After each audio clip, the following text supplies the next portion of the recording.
Hi guys, I'd like to introduce you the new product for AK platforms, the MANTIS muzzle brake, designed and manufactured by Muzzle Tactical Systems. As you saw on the video, me and my friend we did a few drills just to feel how the brake works and how it changed the rifle behavior. Few technical details first. MANTIS muzzle brake, it's made from X40 steel. It's 80 millimeters long and very light, only 90 grams.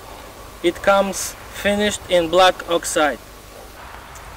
On the performance side, all I can say is that it felt really good during the drills, but to be honest, the recoil, it's still there, but it's very reduced.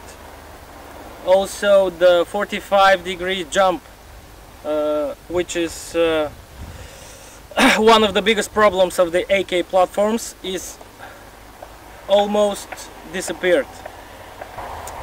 Overall, I can say that this is a very good product, and if you operate an AK-47 platform, this one, it's definitely worth to be tried by you. For this and other products of Muzzle Tactical Systems, you can visit their website. Stay safe.